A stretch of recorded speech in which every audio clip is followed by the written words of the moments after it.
님들, 오늘 아침 제가 전 세계 뉴스들을 훑다가 뭔가 이상한 걸 발견했어. 블룸버그, 로이터, BBC, 니케이까지 전부 같은 걸 다루고 있는 거야. 근데 한국 언론이 다루는 방식이랑 완전히 달라.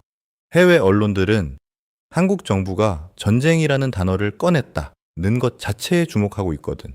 그게 뭔 뜻이냐? 이재명 대통령이 직접 전쟁 추경이라는 표현을 쓰면서 25조 원을 풀겠다고 선언했어. 로이터는 이걸 사우스 코리아 디클레어스 이코노믹 워타임이라고 표현했어. 전시 경제 선언이라고 본 거지. 니케이 아시아는 한국이 중동 충격에 가장 빠르게 반응한 아시아 국가라고 평가했고, 근데 한국 언론은 25조 원 어디에 쓰나, 내 지갑에 얼마나 오나 이 얘기만 하고 있거든. 저는 매일 14개국 27개 언론사 뉴스를 분석해. 오늘만큼 국내외 온도차가 극명하게 갈린 날이 없었어. 오늘은 그 차이가 뭘 의미하는지부터 파헤쳐 볼게. 자, 일단 상황부터 정리해보자. 지금 중동에서 뭔 일이 벌어지고 있냐? 미국과 이스라엘, 그리고 이란 사이에 군사적 충돌이 계속되고 있어. 이게 단순한 국지전이 아니야. 호르무즈 해협이라는 곳이 있는데 여기가 핵심이거든. 블룸버그가 이 해협을 세계 경제의 심장부를 관통하는 동맥이라고 표현했어. 전 세계 석유의 3분의 1이 지나가는 곳이 지금 전장이 되어버린 거지. 그러니까 뭐가 일어나겠어? 국제 유가가 폭등하는 거야. 근데 여기서 흥미로운 게 있어. BBC는 이 상황을 1973년 오일 쇼크 이후 최대 에너지 위기라고 표현했거든.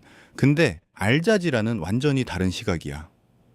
미국과 이스라엘의 군사 행동이 근본 원인이라고 봤어.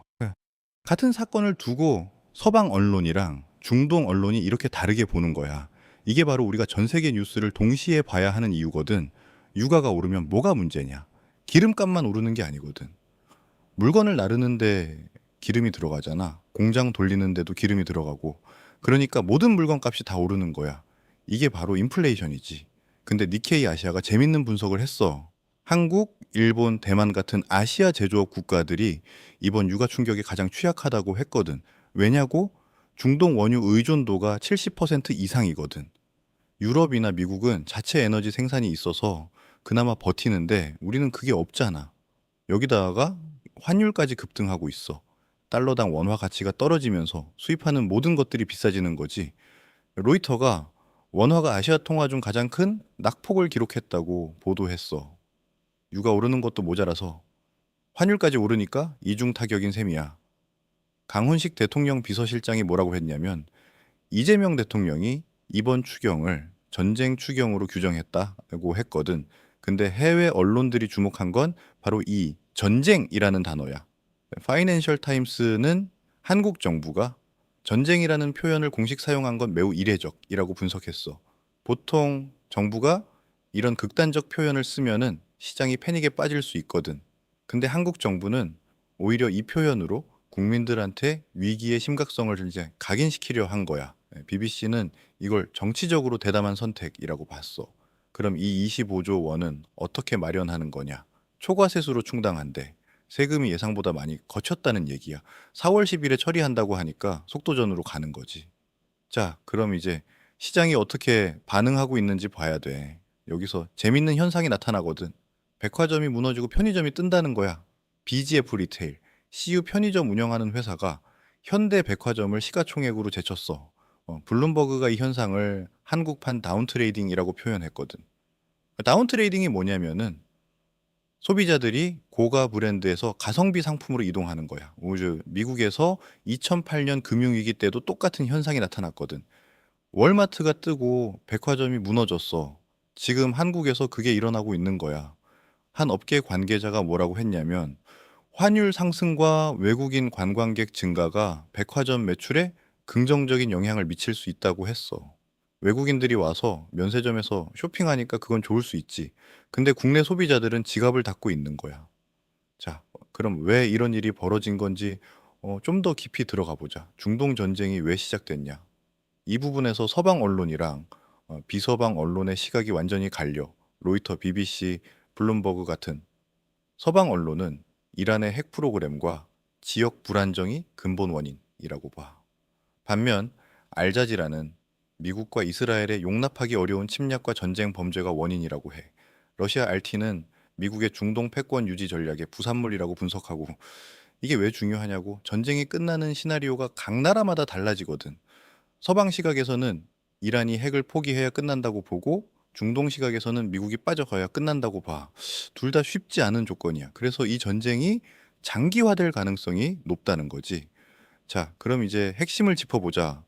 지금 상황의 본질이 뭐냐? 세 가지로 정리할 수 있어. 첫째, 에너지 안보의 취약성이야. 우리나라는 석유를 거의 전부 수입하잖아. 니케이 아시아가 한국의 에너지 자립도는 OECD 최하위권이라고 지적했어. 중동에서 뭔 일만 터지면 바로 타격을 받는 구조야.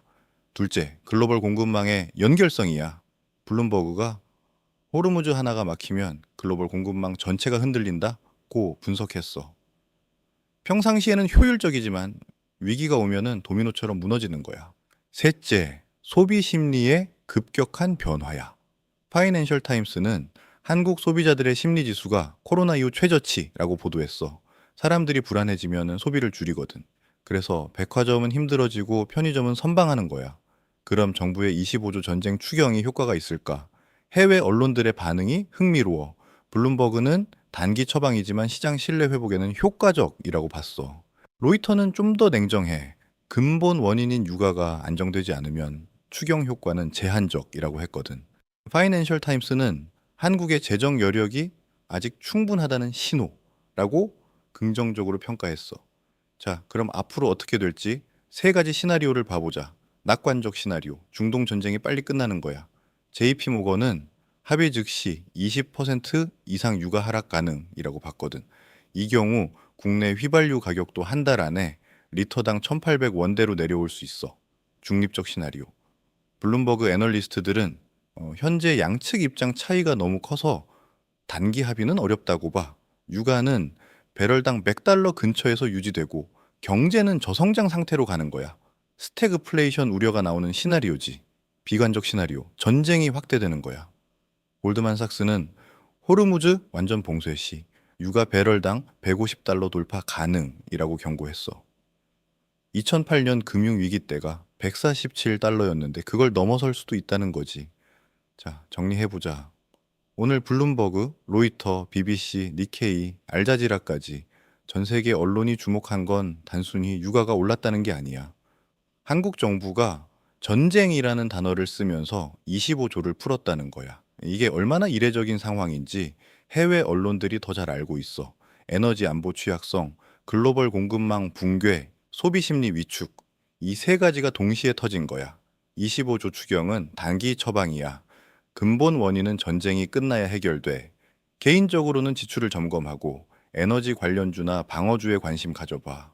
정부 정책 변화 계속 주시하고 유류세 인하 나오면 바로 체크해야 해. 마지막으로 하나만. 전쟁을 시장 뉴스로만 보지 말자. 그곳에서는 실제로 사람들이 고통받고 있어. 그 인간적인 측면을 잊지 않으면서 동시에 우리 경제를 지키는 현실적인 대응을 해야 해. 경제썰좌는 매일 전 세계 14개국 27개 언론사를 분석해서 님들한테 가장 중요한 인사이트를 가져올게. 구독과 알림 설정 꼭 해두고 우리 진짜 다 같이 부자 되자.